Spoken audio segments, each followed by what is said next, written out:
Welcome to our YouTube channel. This is fourth part of the topic non-profit organization. Non-profit organisation के fourth part में आज हम करेंगे some important items relating to non-profit organisation. अलाभकारी संस्थाओं से संबंधित कुछ महत्वपूर्ण मदें। अलाभकारी संस्थाओं में कुछ आइटम्स, कुछ मदें ऐसी होती हैं जिनके बारे में हमें डिटेल से जानना ज़रूरी होता है, क्योंकि उनको हम समझे बगैर हम अपने अकाउंट्स को सही ढंग से अंडरस्टैंड नहीं कर पाएंगे और ना ही हम उनको तैयार कर पाएंगे। महत्वपूर्ण मदों में सबसे पहली मद है सब्सक्रिप्शन, चंदा। अलाभकारी संस्थाएं लाभ कमाने के लिए काम नहीं करती। यह अपने प्रोडक्ट और सर्विस को कॉस्ट से थोड़ा सा ज़्यादा में बेचती हैं और या कॉस्ट से कम में बेचती हैं। तो ये अपना खर्चा निकालने के लिए अपने सदस्यों से चंदा लेती हैं और चंदा इन्हें हर वर्ष हर महीने मिलता रहता है।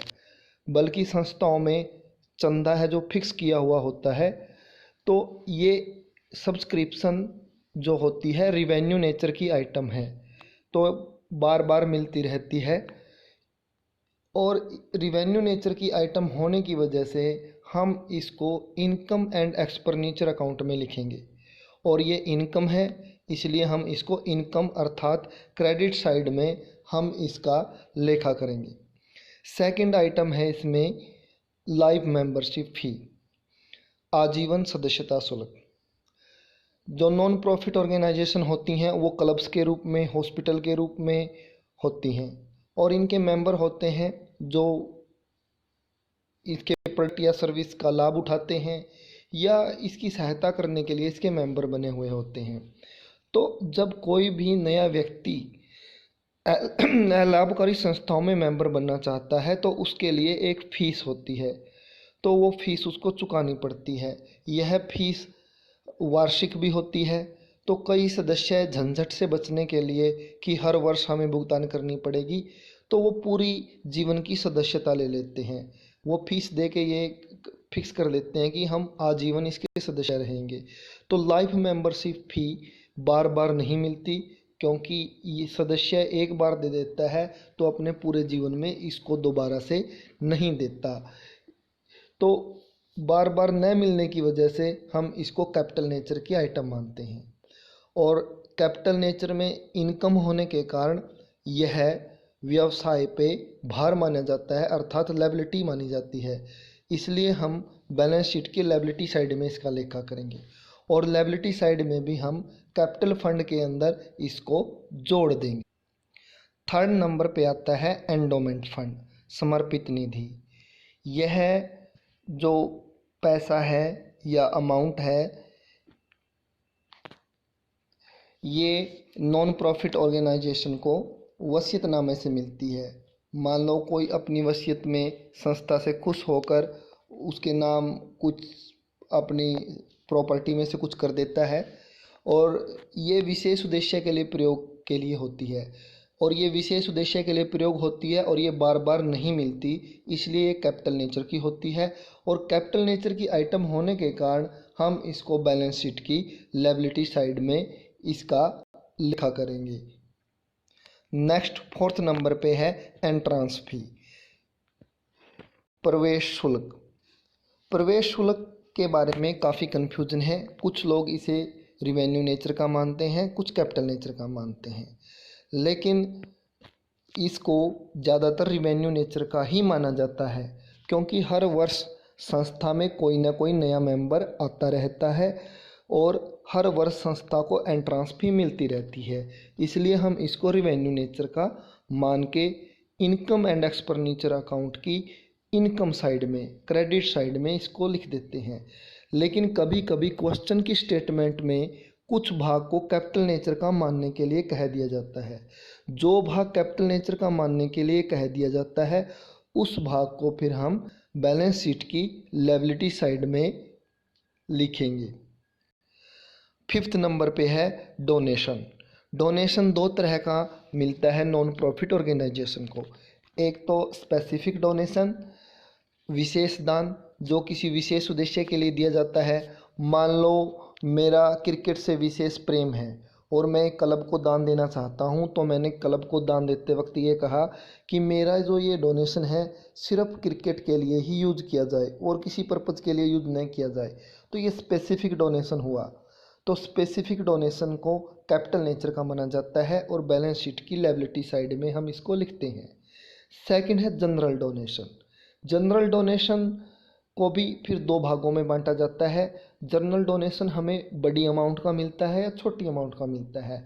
जनरल डोनेशन से हमारा अभिप्राय दान देने वाला व्यक्ति सिर्फ दान देता है, वो ये नहीं कहता कि मेरे दान को किसी विशेष कार्य पे खर्च करना है, कि मतलब संस्था की मर्जी होती है वो इसको कहीं भी खर्च करे। अब आती है राशि की बात। अगर बड़ी राशि का दान मिलता है सामान्य, तो वो हमें बार बार नहीं मिलता।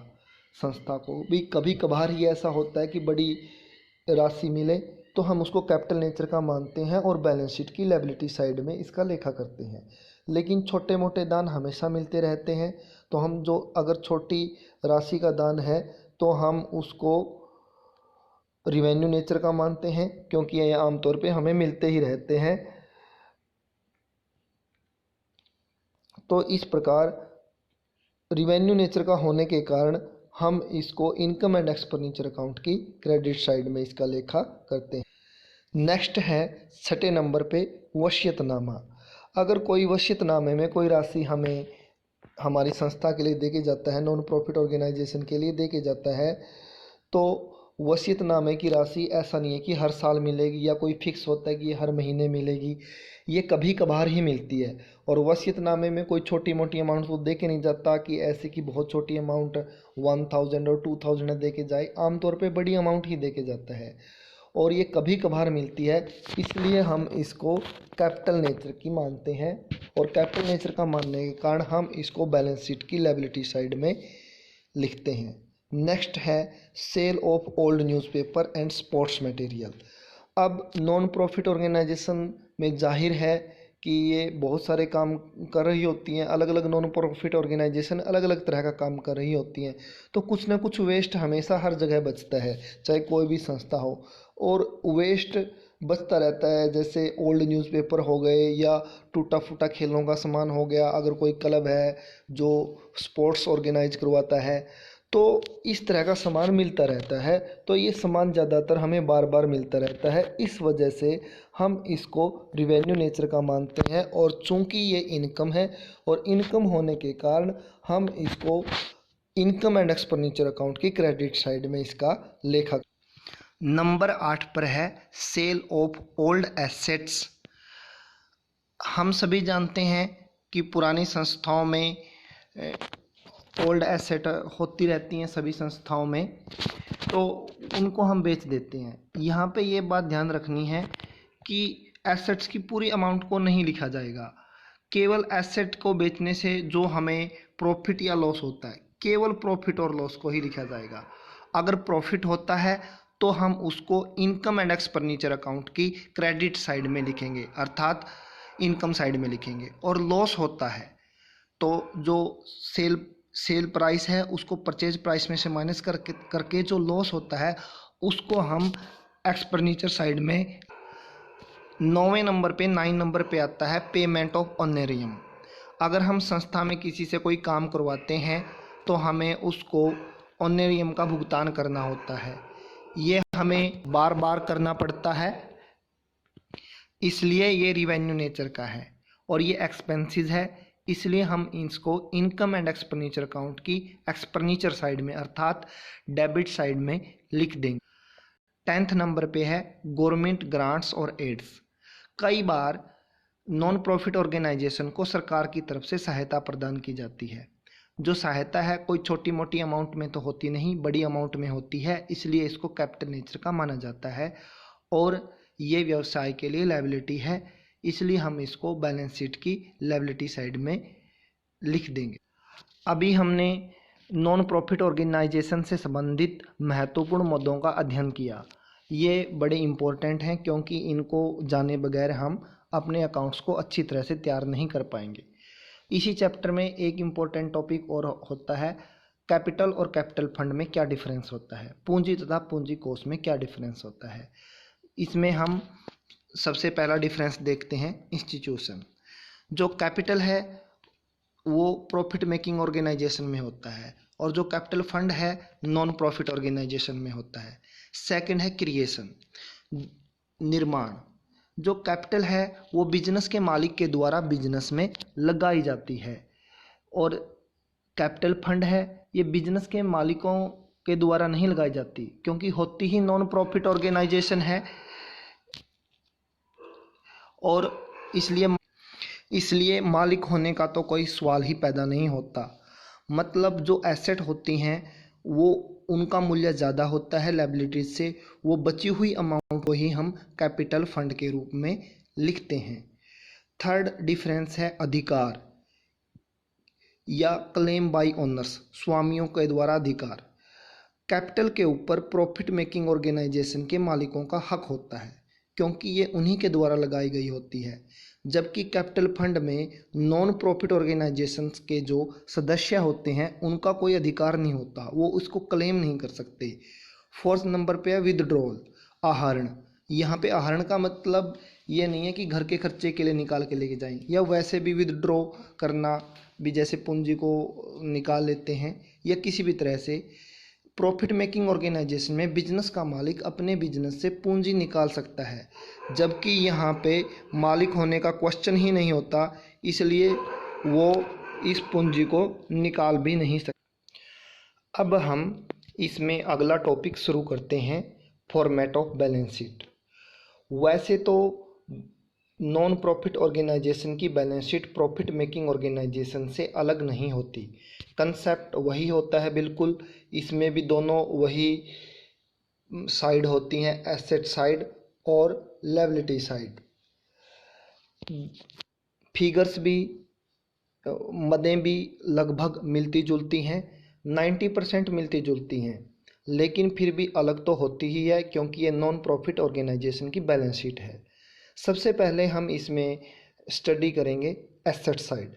जिस तरह से प्रॉफिट मेकिंग ऑर्गेनाइजेशन में कैश और बैंक बैलेंस होते हैं, बिल्कुल उसी तरह से इसमें भी कैश और बैंक के बैलेंस होते हैं।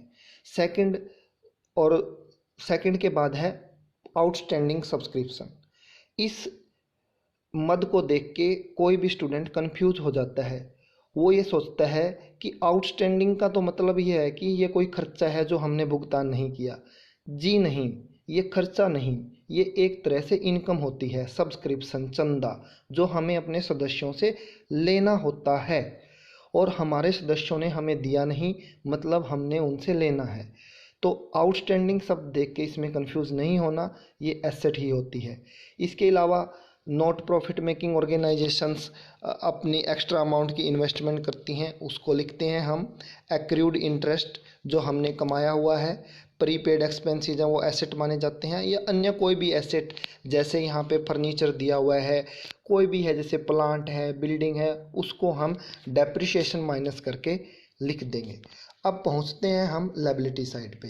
लायबिलिटी साइड में जैसे आप देख रहे होंगे सबसे पहले नंबर पे लिखा हुआ है सब्सक्रिप्शन रिसीव्ड इन एडवांस। ये चंदा हमें अपने सदस्यों से मिलता है। कई बारी हमारे सदस्य हमें एडवांस में चंदा दे देते हैं, जो कि हमारे ऊपर एक लायबिलिटी बन जाती है। सेकंड है आउटस्टैंडिंग एक्सपेंसेस। कोई भी खर्चा जो हमें दे देना चाहिए था और हमने दिया नहीं, अदत्त खर्चा, वो सैलरी हो सकती है, रेंट हो सकता है, वो हमारी लायबिलिटी बन ही जाता है। ये तो हम प्रॉफिट मेकिंग ऑर्गेनाइजेशन में भी लिखते हैं। अब थर्ड नंबर पे मैंने लिखा हुआ एनी फंड, स्पेशल फंड।